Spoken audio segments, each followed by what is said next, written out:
Welcome to the Thrive with OMU Podcast, where each week I'll chat with an amazing entrepreneur on their growth journey. They'll be sharing this with us to help and encourage us to take that bold step. Hello. Today I have with me Brenda. Brenda, how are you? It's so nice to have you on here. I am doing very well, and I'm very excited to be here. So thank you for inviting me to just have a chat with you today. Awesome. So how are you doing? How's the weather?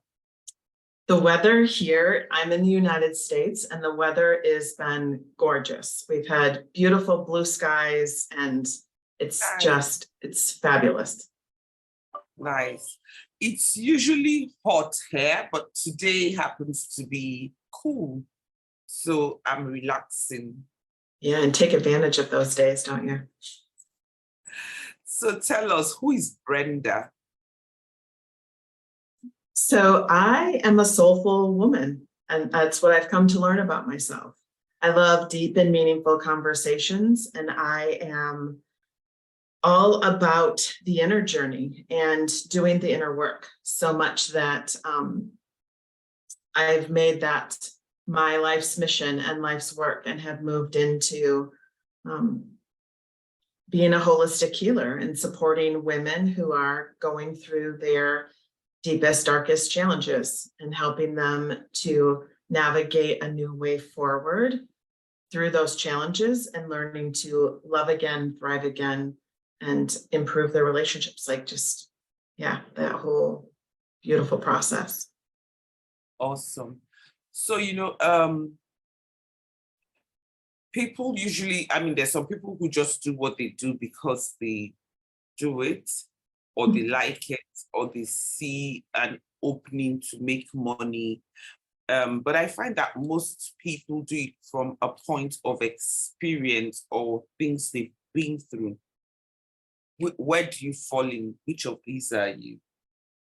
So I see myself in both ways. So the first half of my life, I say the first 4 decades of my life, I definitely just did what I thought I was here to do. And that was work in the corporate world, and found myself living in this gerbil wheel life, like existing, because it wasn't a life. And I have learned since that I wasn't doing what I was meant to do. I was in a job, and the job was frustrating and not satisfying, and therefore my soul was dying.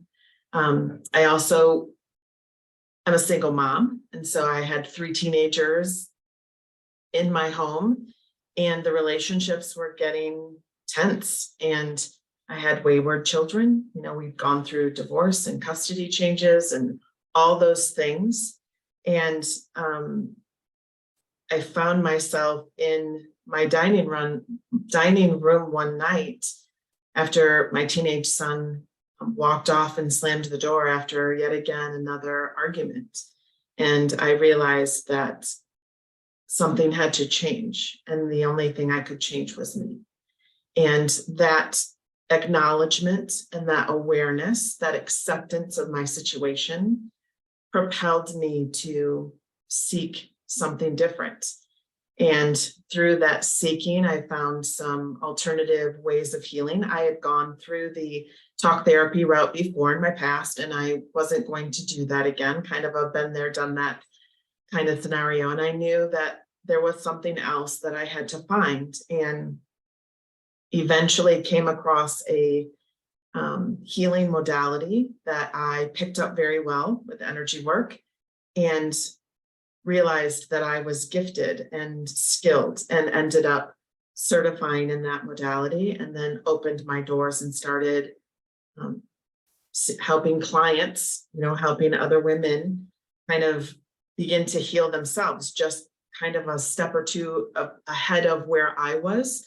So I was doing my own energy work, doing my own healing on myself, on my kids, and I began to just notice things change, like subtle things, like, I didn't need to get out of that person's presence as quickly as I had in the past, or I had more patience with them, or I could tolerate their on and on about themselves. I just started noticing these subtle things, these subtle changes, and I knew that other people would benefit from this work. So that set me on the path I'm on today. So did you blame yourself for your son's attitude or for your children's attitude? In some ways, I think all mothers have guilt, that I'm not doing enough. I should be stronger, or I think moms have a lot of guilt and regret.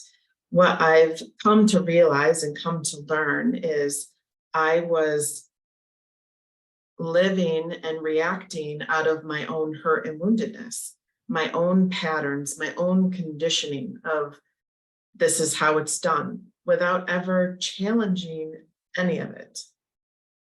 And so once I began to heal, like those patterns began to change, those awarenesses, the realization that I can stop in a nanosecond. I could choose something different. I could choose not to react versus just automatically reacting, right? Like that was a pattern. And I think I forgot your question, but once I understood that about myself, then I also realized that, well, my children, they are also operating in that same way with their own woundedness, their own patterns, their own conditioning. And so I had to heal myself first, and I had to really do a lot of changing in me. And now my children are all adults and out of the house. And now I'm finding that I'm having to navigate my relationships with them. They don't necessarily know who I am today. Like they don't necessarily know, because they're not living in my home anymore, right? So a lot of the turmoil was when they were in their young teens and now young adults. So I'm having to learn to parent and navigate in this new version of me and help them see, sometimes in the indirect way, their own patterns, their own woundedness, because I'm mom and they don't, some of them don't want to hear about the woo-woo, and they don't want to hear about the energy healing, and that's fine. It's loving them and accepting them as they are. And yeah. Yeah. So assuming I don't want to hear about the energy healing, and that's what worked for you, and assuming they don't want, like you said, they don't want to hear about it. There are certain things that so I don't want to hear about the energy healing. Some other people don't want to hear about the energy healing. Some other people want to hear about it, and different healings or different techniques. Mm-hmm. But that said, there's a common ground that has gotten you to where you are, and you found help in some resource. Now, I want us to talk about this common ground, because whatever challenge you had with your children, a lot of us, and by the way, I'm a mother as well, a lot of us mothers have the same or similar challenges, or at least there's absolutely no mom who doesn't have a challenge with a child at some point. So these challenges, and I'm happy you've pointed out, which was why I asked you if you blamed yourself. And I intentionally put the question like that, because there's a tendency to feel that you have no part to play and it's the children. But I like the way you outlined the fact that you had your own baggage and you took responsibility for your role in that situation. Now, how much do you think that affected the children? Because for me, sometimes I find that because of your conditioning, these children were innocent from when you had them and you raised them. So basically, the way they've turned out has been based on your conditioning and what you have put in them, which makes you responsible for the way they have turned out. Do you think that's the case with you? I think there's some truth to that. However, I also believe that part of our journey that we're on is to become aware of when we're living in the patterns and become aware of where we're responding out of our conditioning, because our souls also have a purpose and a mission, and we have all this baggage around us. And so we have to learn to become self-aware and learn that when we can go within and we can heal from within and we can change our life. Amazing. And I'm also happy you said that, because most of my guests, and I'm a firm believer in that, is on self-awareness, because the work starts from within and only you can go there. And I'm happy that you honestly went there. Now, do you want to tell us a little bit about how you went on your self-awareness journey to honestly, or some of your aha moments? Like me, there's some things that I've done in the past, or I've reacted in a certain way over and over again, and honestly believed I was right. And in the course of my self-awareness journey, I began to realize that I wasn't particularly right, and it came from this. And then I started dealing with it. Can you take us a bit on that journey? Sure. I so totally resonate with, if I look at who I was before, like I call before the journey and then after the journey, I very much was, had an attitude and a chip on my shoulder and very defensive. And I was right, and it was going to be my way. And now with the self-awareness piece has allowed me and caused me to sometimes look at myself and my behaviors, my actions from like up above, like a third party. And so if this is about observing, oh, well, why did you react that way? Kind of looking at myself and analyzing in this third person takes away all that emotion, right? It creates this detachment that allows you to look at yourself without judgment. And so I found that analyzing my behavior and looking at things, I had to look at it myself with curiosity and without judgment, and just take it as information and realize, oh, I really went off the handle there. Why did I do that? What caused that? What was activated within me that created this reaction? Because I don't normally fly off the handle like that. So it's that kind of self-awareness and that going within, because the answers are already within you. Your soul knows. I talk a lot about the body, and I coin that as the mind, body, soul system. They're a partnership, and your soul knows what you're here to do and what the lessons you're here to learn.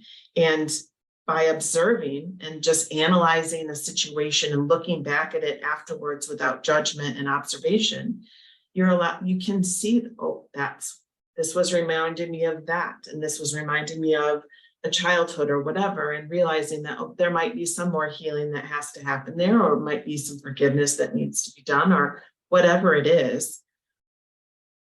But it's that awareness, it changes then also to the way you see other people. So like with my children, this awareness I have now about myself, and when I'm living in alignment and living true to who I am, it allows me also to look at them and experience them with curiosity too. It's like, oh, picking up on, oh, ooh, that one got a little defensive over this. So I wonder what's activating within them. And it's helped me ask better questions, right? So I can ask my kids and talk to my kids now from this new place that I'm asking better questions and helping them come to their own realization and truth without coming in, because I think sometimes as parents we know it all, and so because I did, like I would tell them anymore. They're also adults, and so I've had to move into this coaching role. Like I'm not the mom taking control of everything anymore. I'm now mom, more of this coach, kind of walking through life with them as they navigate adults. And so that has really helped all the relationships so much better. Awesome. I love what I'm hearing. Now, on your when you started this self-awareness journey, and was there a way that you incorporated the children, or did you go on the journey and then obviously from your discovery of yourself, you started working on your relationship with the children? I mean, how did you do it? Yeah, so I think when I first started this journey, it was just working on me, and I would work on them like subtly. And now it's all just more conversations and just more. And again, because I said some of them don't really want to hear, they're not open to hear, they're not receptive to hear. I've got a couple who are, maybe who can tolerate a little, and so it's just being aware of where they're at and accepting them where they're at. And one day I trust and believe that they'll come into their journey will take them to their own place, right? Where they'll open up and their awareness will expand, and hopefully they'll be willing to ask some questions and want to know more then. But I honor where they're at. Absolutely. And so I'm asking these questions because as a mother, I also know that would benefit from hearing the struggles of other mothers and some things that worked and some things that didn't. So how did you introduce, if you did, the self-awareness journey? Because like we said earlier, the first thing starts with the self-awareness journey, because if I don't know that this is going on in my life, then there's really no way of dealing with it. But if I did the self-awareness journey and I know that it's going on in my life, then I'm open to a solution. My solution might be different from yours. Yep. But the truth is, I'm looking for a solution. So how did you get them to at least do the self-awareness journey, to know that there's something that needs to be dealt with? How did I get them to that? Some of them haven't even gotten to that self-awareness journey. Some of them have not. I would say one of them is probably more so than others, but that child is also very intuitive and has those gifts already. It's simply waiting for the time for that child to step into that. So for that particular child, there was an openness when they were going through some of their own deepest, darkest challenges, and I was doing the work that I'm doing. There was a conversation, a hard conversation. So what I found is it's very easy for me to speak to others and to support other women, and telling them to have the brave conversation with their children, but then I have to walk the walk too. And so I have had to learn to step into the being vulnerable, because I wasn't raised to be vulnerable. I wasn't raised to feel my feelings. I was conditioned to, we suck it up and we don't talk about our emotions. So having to then I feel like I've done a 180 and have to flip. And now I coach women to sit with their feelings and feel them and allow them and acknowledge them. Thank you for listening to today's episode of Thrive with OMU Podcast. This is your host, OMU Obilo.